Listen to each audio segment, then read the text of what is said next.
The Big Bang Notable Book List showcases titles expanding the universe of young minds, one read at a time. Imprints at Holiday House and Simon & Schuster already submitted their titles. Have you? Submit your books for free for a chance to be featured. Learn more at the Storyteller's Shelf podcast.com/submissions.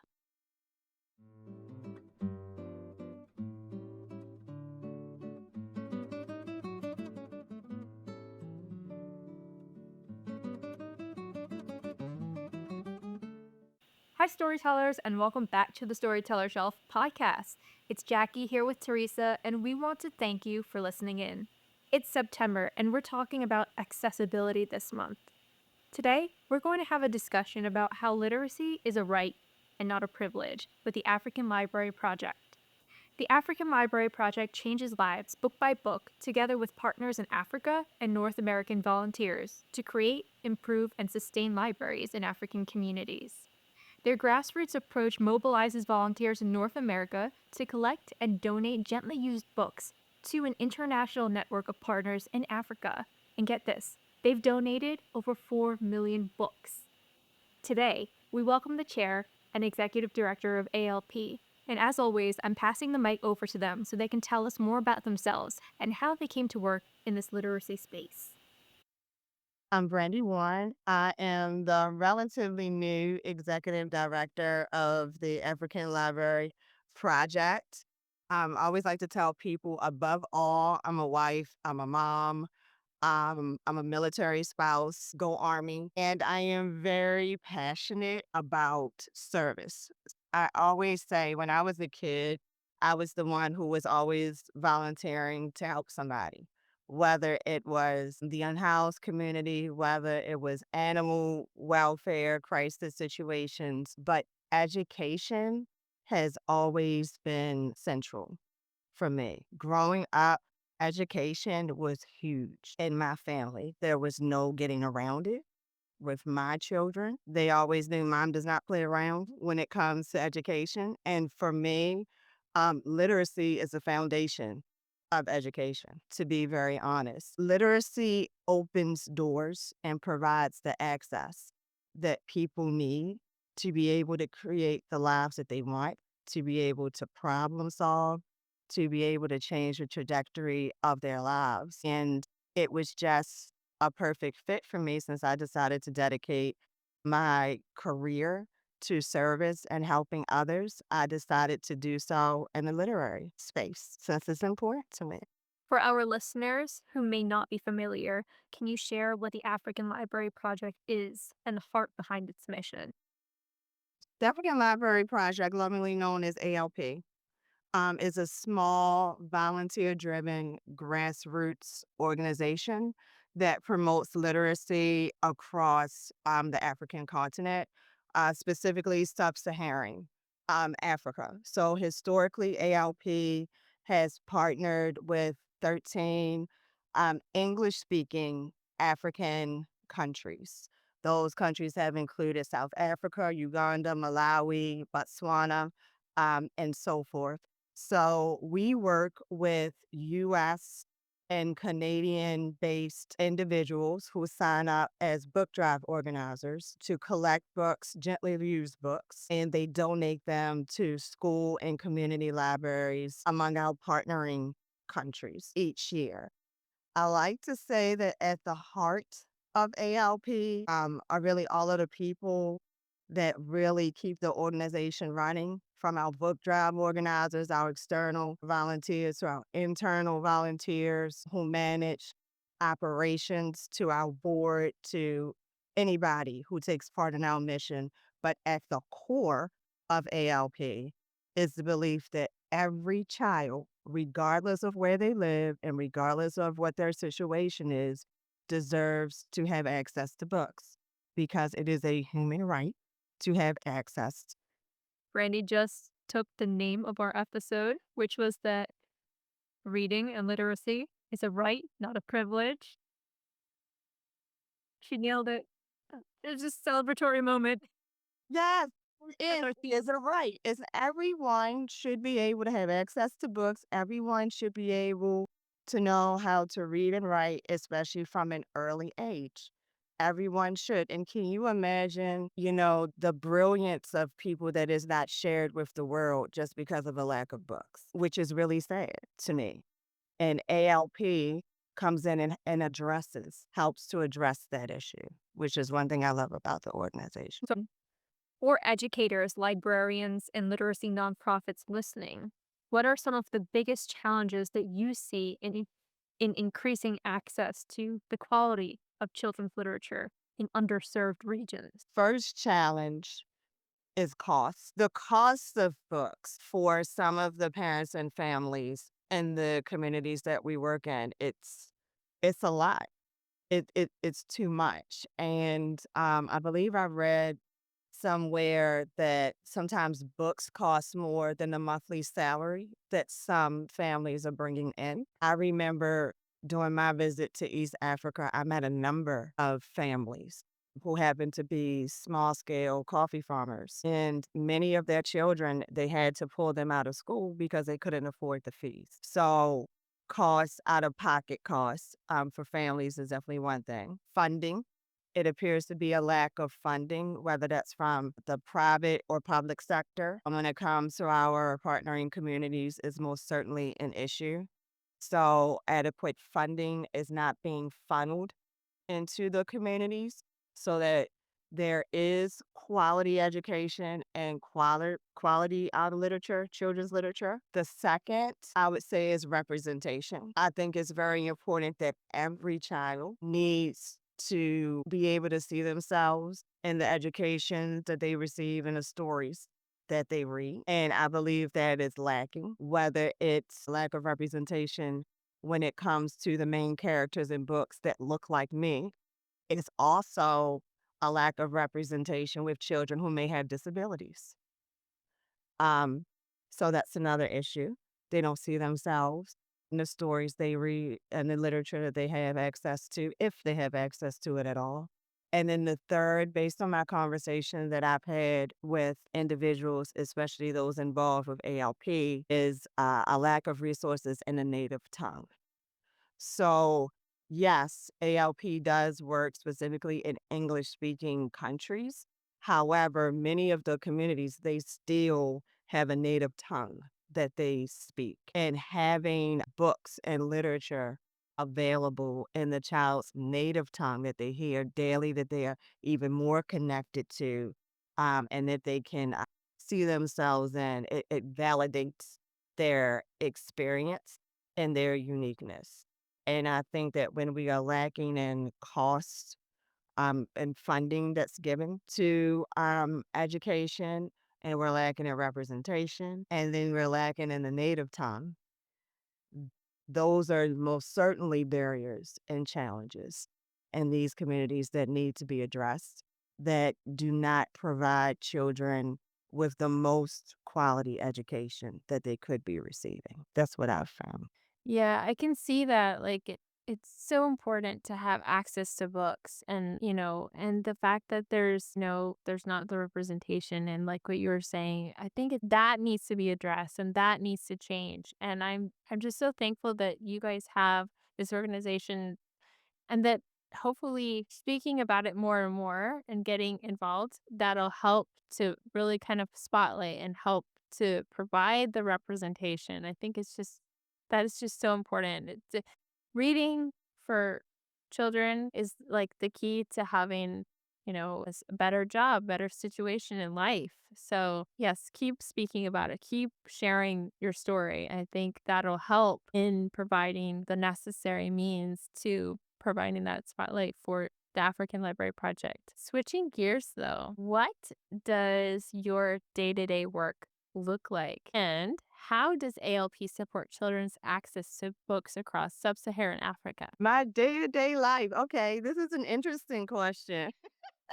So since I'm still relatively new to ALP, it hasn't even been a year since I've been on board. I have honestly been spending um my time listening and learning to all stakeholders, US based and Africa based, so that I have more of a sense of institutional knowledge, a sense of who our partners have been in the past, the initiatives that we've done in the past, and figuring out where I would like to take the organization as we go into the next chapter. So I've had a wealth of conversations with really interesting, very dedicated individuals, from book drive organizers who have helped to donate books to partnering countries literally for the last 20 years. Some of the book drive organizers are high school students, even middle school students, who are awesome, who are committed to the mission, board members, partners, nonprofit partners. As I move forward, my day to day really now is focusing on partnerships, because I like to say ALP is a hidden gem. I think that it is an awesome mission and it has done awesome work for the past 20 years. However, a lot of people I don't believe know about ALP. And that's one thing that I would like to change as we move into the next chapter. So for me, that's what that looks like, is identifying new partners. Like, I would love to partner more with homeschool families, with HBCUs, historically Black colleges and universities, sororities and fraternities, the Divine Nine, people who have connection to the African diaspora. So I'm looking for partnerships like that so that we can diversify our volunteer base and spread awareness among new audiences. So that's what my day to day looks like now. A lot of research, a lot of connecting and reaching out to people who have no idea who I am, but I hope that they will take an introductory call with me. So that's what my day looks like. It's really focused on partnerships right now. I think that's awesome. And speaking of homeschool, I homeschool. So I will be sharing this through my network because I love this. And I'm a passion project kind of person. And I love that you want to have other involvement. Like you said, you have to diversify. And this is a great way to do that. I'm excited for you. I love that. I'm recruiting you, Teresa. Thank you. All right. There we go. Every schooling has a civic engagement portion, and that Exactly. should be really in every school.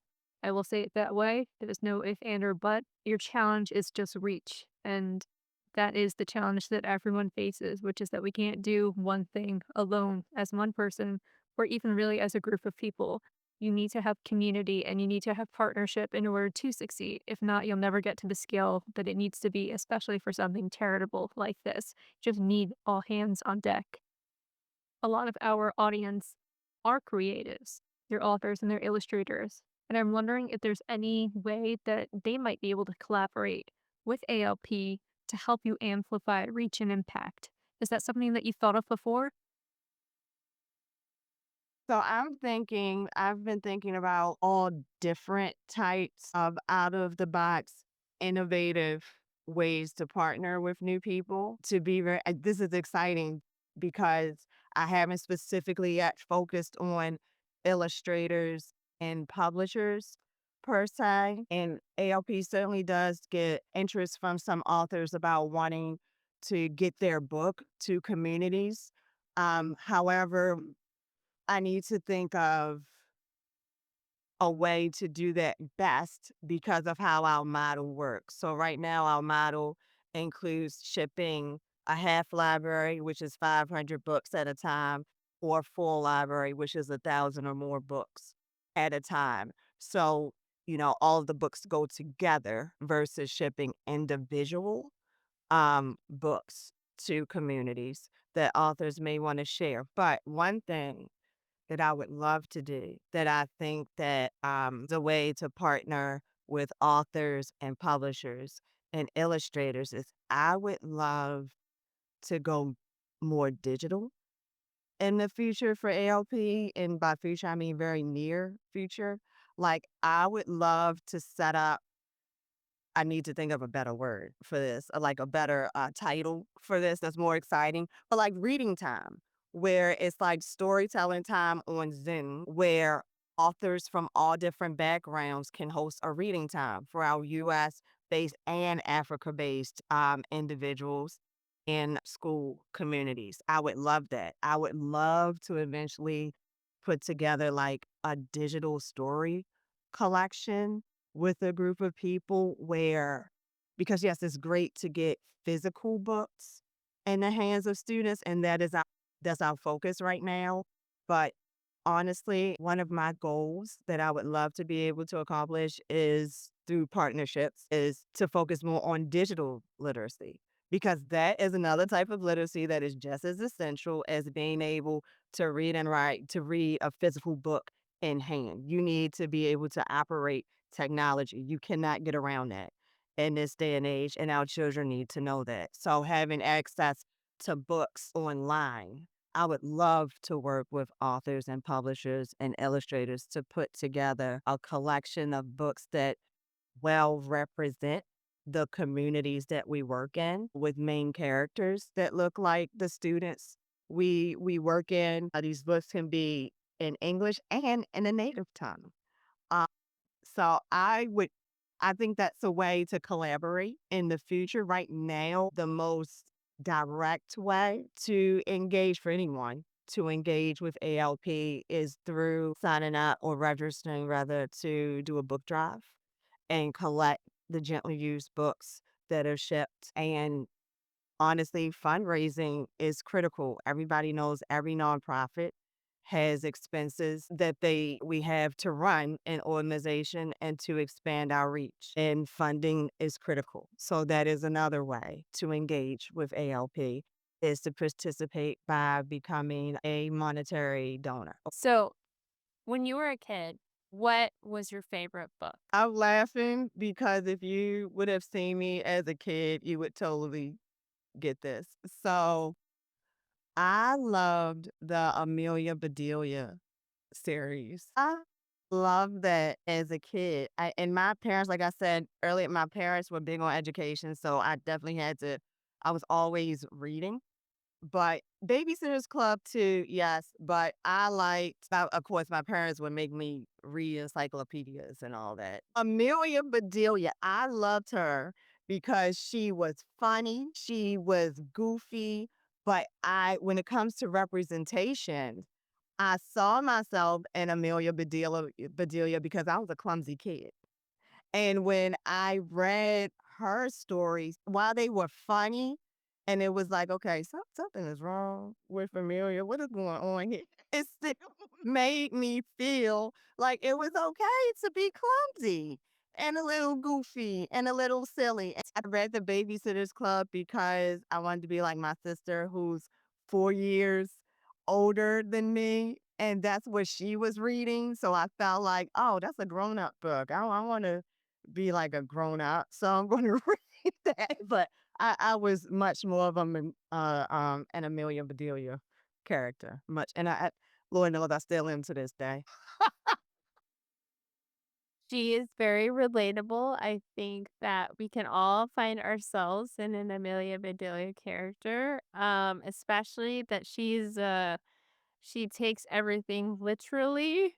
So that's yeah, it's very relatable as a character. So as a last takeaway, what are you reading now? So right now, I've been reading more leadership books, especially considering that this is a new role for me. But I can tell you the books that I am looking forward to reading. How about that? It's actually, so I'm also a person of faith. So I'm about to start, you can actually see it behind me. The Garden with somebody who's a person of faith, and I also take mental health very seriously. And I like how she connects those two worlds together. So I've been looking forward to reading that book. Some books that I have started but have not yet finished. Homecoming. I haven't finished that one yet. I'm still in the midst of it's a book called Not Nice, which is more like a self-reflection book because I like books like that. Our last question is if you could have listeners take away one thing from this episode about ALP, what would that be? Wow. one thing, I'm boiling it down to one thing in my mind. I will say this. If you are passionate about literacy and you believe that access to books is a human right for everyone, and you have an interest in providing that access to books to children in Africa who are more than deserving, just as deserving as anybody else in this world, then ALP is an organization that I strongly suggest you get involved with. That is what I would leave with you. And there you have it, storytellers. That's the last golden words. And with this, we thank Brandi so much for being here with us today. Thank you. If you enjoyed this episode, give us a like, subscribe to our channel, and share this with a friend because we know that other people out there could use this too. And one last thing, if you like freebies, definitely join us in our email newsletter. Pop your email in, it's for free. We don't spam you, but we occasionally send things like career opportunities, awards and contests, and handy dandy things like pitch guides and query guides that you might find very useful. So otherwise, we will let you go today, and we'll see you again next time.